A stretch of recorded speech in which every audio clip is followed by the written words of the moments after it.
It's my feel-good breakfast show.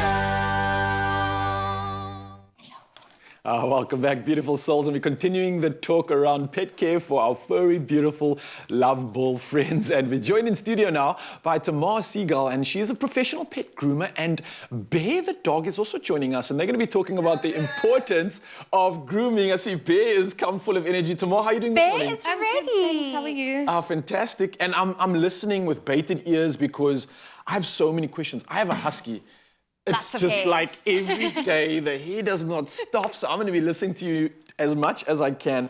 But I mean, why? What's detrimental to dogs' health, especially when it comes to grooming? Why is it so important? Well, with certain breeds, they tend to mat. Your long-haired dogs tend to mat. Your double-coated breeds, they do shed a lot. And the longer you leave it, the more it actually gets compact, and then it does become quite an issue. Yeah. Because their coat can't breathe, so they tend to overheat then. Also with the nails, if your dog isn't overly active and doesn't walk a lot on certain types of surfaces, the nails tend to grow and they can actually grow into the pad, and that affects the whole structure of their foot and causes quite a bit of discomfort. So, you know, grooming is quite important health-wise. It really does make a difference because the matting can be quite uncomfortable for them. Yeah, and allows them to obviously enjoy the magic and the playground that they're actually Enjoy in. it, and you know, it pulls in all sorts of weird places and shame. Yeah. And then on the opposite side, is it possible for you to over-groom your pet? Cut their fur too short, or...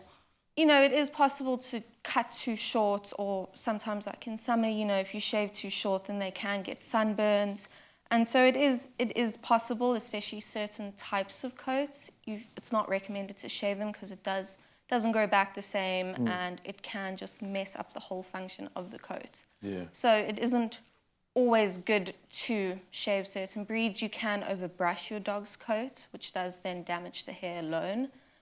But otherwise, there isn't much more that you could overgroom unless you wash your dog every day, basically, yeah. Okay, so now I've seen this crazy thing online, and it really fascinates me. And especially when it comes to, I would imagine, similar breeds to what Bear is. You get these like international grooming competitions, and the dogs look insane. They've got all these crazy looks. Can you talk to me about that? What is it? What goes into actually making something like that happen? And how does it all come about? You know, internationally grooming, you've got a lot of different types of shows, especially your creative grooming side. And so it's all the time, the hours that go into it. It's the sculpting of the coat, and they mainly use poodles because of the type of hair they have. It's actually really nice to sculpt with and play around with. And then it's the time of the dye that goes into it, and it's a whole process. Like but it's beauty pageant almost. It is, and I mean the skill that it takes to actually do some of the things they do is amazing. It really is just mind-blowing. I'm fascinated. I mean, we've got Bear in studio now. Can you give us a little bit of a demo on the correct way to groom a doggo like and Bear? Bear's like, yeah, come hurry up, man. I woke up early for this. Hey, Bear. Oh, it's such a little cutie. So is there a specific technique for a dog like Bear versus a dog with maybe a thinner, longer hair, or is it kind of all the same? Oh, well, with Bear, I mean, you would sort of want to line brush him because it would be your best way, because then you can actually get into each layer. Okay, and I can hear he's got a thick coat. He's got a thick coat. Also, you know, when you wash him, to use an HV dryer, so basically a blaster, it's quite a strong dryer. It does help after a bath to actually just blow out. I can picture Bear in slow-mo. Most of these tangles. Hair waving around in that. But with them, you want to completely brush them out until you can actually get a comb through them. Okay. Because so then like get the knots out almost. You want to get all the knots out, because then that's also, you know, you can decide if you want to go a longer length. You don't have any knots stopping your blade.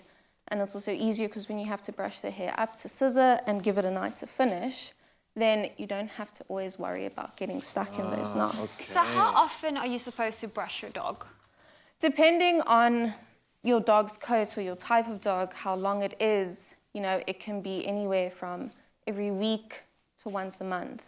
So in my case with a husky, I brush him every single day, and every single day there's a pile of hair. Is that normal? It depends on what type of brush you're using. So like this, I wouldn't recommend. No, I don't use that. I'm using like more of like the bristles are a little bit thicker, and there's like one line of bristles, and it's made of metal, but it seems a lot thicker than that. Yeah, no hooks in it, just like a long one, then a short one, then a long one, then a short one, then a long one, then a short one. Basically, what I like to use on a Husky or German Shepherd is it's a brush and it's got hooks, and they dulled out, so it can't cut them. But you do want to always be careful of pulling because that's just uncomfortable. Of course, yeah. That actually gets to the bottom of the undercoat and takes it out, which is what you want on a Husky. Okay. Because that coat is so thick that if you don't get to the bottom, then... Yeah. Now, Tamar, I know this is something that any pet parent is very nervous about doing, is trimming the doggo's nails. Yeah. I mean, I've just got a cat. I haven't had the courage to do that myself. But how can we safely do it at home? Yeah, and make sure that we're not hurting them in the process, because that's quite important to us. Can I see your nails, please? So it depends on the dog's nails. So like, for example, Bear has black nails. Yeah. So it is harder to see the quick on black nails. So you would... What was that? The quick? The quick, yeah. What's So the quick is the vein inside the nails. Okay. So like we have a nail bed, Yeah. they have a quick. So All right, and you definitely want to stay away from that, obviously. You want to stay away from that. It is uncomfortable and does bleed like a lot. Mm. So it isn't the nicest thing to cut by mistake. On white nails, it is easier, so you can see that pink vein, and then you want to cut just in front of it. Okay. So it's not, depending on the nails and also how good your dog is going to be with it, will depend on how easy it is and how comfortable you feel. Because if your dog's gonna... Some dogs don't even want you to touch them. Like, leave me alone, it's my nails. No, some dogs hate having their paws touched. It's not But look, it's been an absolute pleasure chatting to you, Tamar, and getting educated, because I think we all want to give our furry balls of love the best opportunity they have at living. And I think this is essentially one of them. Keeping them happy, keeping them groomed, keeping them warm in winter as well. And of course, able to enjoy all the fun, yeah? There we go. Well, Tamar, thank you for showing us and giving us all these great tips. And if you have any questions, remember, head on over to the Expresso Facebook page, because we have Karis, our animal behaviorist, that's going to be answering all of your questions a little bit later.